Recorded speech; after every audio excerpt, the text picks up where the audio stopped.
In the bustling port cities of 19th century America, where the salt air carried whispers of distant lands and the cobblestone streets echoed with a dozen languages, a culinary revolution was quietly taking shape. Among the German immigrants who arrived, clutching worn leather satchels and dreams of prosperity, there lived an ancient tradition, a simple preparation of raw, seasoned beef known as Hamburg steak, named for the bustling port city they had left behind. But America had a way of transforming everything it touched. In the smoky kitchens of boarding houses and the cramped quarters above butcher shops, these weathered hands that had once shaped the old world's recipes began to experiment with something entirely new. The sizzle of meat meeting hot iron, the aroma of caramelized edges, the practical genius of workers who needed sustenance they could hold in one hand. All these elements swirled together like ingredients in an invisible cauldron. Somewhere in this great melting pot, a legend was about to be born. A legend that would reshape not just American cuisine, but the very way the world would come to eat. The Hamburg steak legacy. In the smoky taverns of Hamburg, Germany, sailors and dockworkers had long sustained themselves on a peculiar delicacy: raw beef, finely chopped and seasoned with salt, pepper, and onions. They called it Hamburg steak, a dish born of necessity and nourished by tradition. When the great waves of German immigration swept across the Atlantic in the 1840s and 1850s, these culinary memories traveled in steerage, holds alongside hopes for new beginnings. The immigrants settled in bustling port cities, New York, Baltimore, Cincinnati, where familiar foods provided comfort in an unfamiliar land. German butchers opened shops in ethnic neighborhoods, their windows displaying the crimson mounds of seasoned raw beef that reminded homesick souls of the old country. Yet America demanded adaptation. The raw preparation that thrived in Hamburg's maritime climate seemed less appealing under the harsh American sun. Something had to change. As the immigrants watched their children grow up speaking English and their old customs blend with new American ways, they sensed that even their most cherished recipes would not remain unchanged. The Hamburg steak, like everything else, would need to transform to survive in this land of endless possibility. The Great Convergence.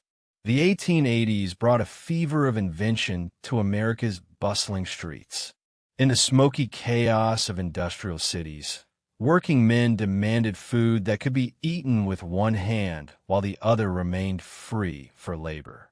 It was then that destiny converged at a dozen different crossroads. In New Haven, Louis Lasson claimed he slapped a beef patty between two slices of toast for a hurried customer in 1900.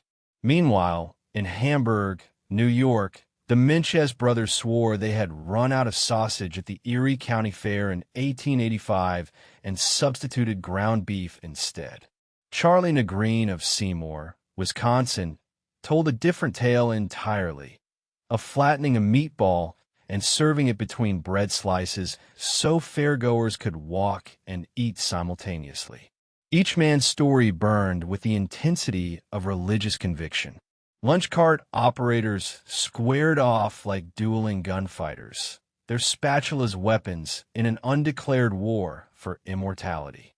The truth mattered less than the moment itself. That perfect storm when German tradition met American pragmatism, when necessity mothered the most democratic of innovations. The hamburger wasn't born. It was forged in the crucible of competing claims and endless appetite.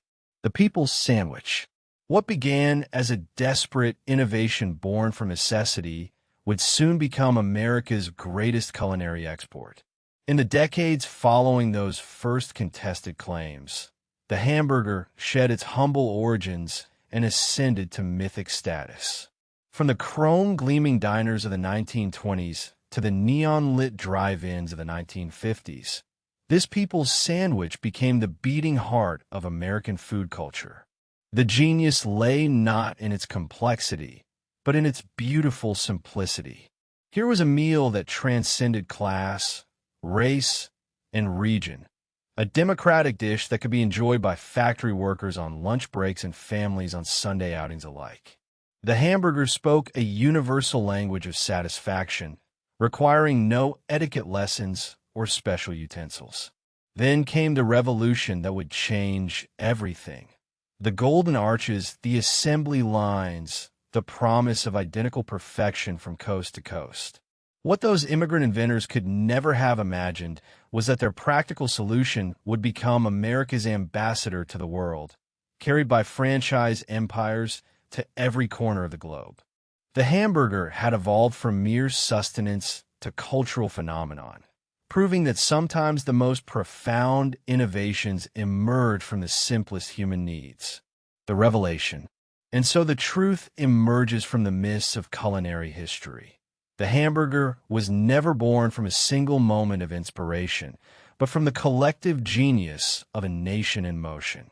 Each claimed inventor, Charlie Negreen, the Menchess brothers, Louis Lasson, represented the same American spirit that transformed raw Hamburg steak into something revolutionary.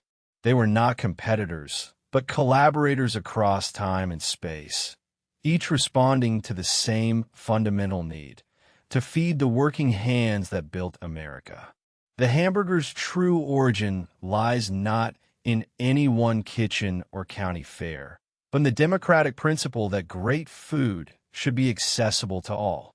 From German immigrants fleeing hardship to factory workers grabbing lunch on the run, from small-town diners to global franchises, this simple sandwich became America's greatest gift to the world. Proof that the most profound innovations often come from the most basic human needs. In every bite, we taste not just beef and bread, but the story of a nation that transforms tradition into something entirely new, entirely its own.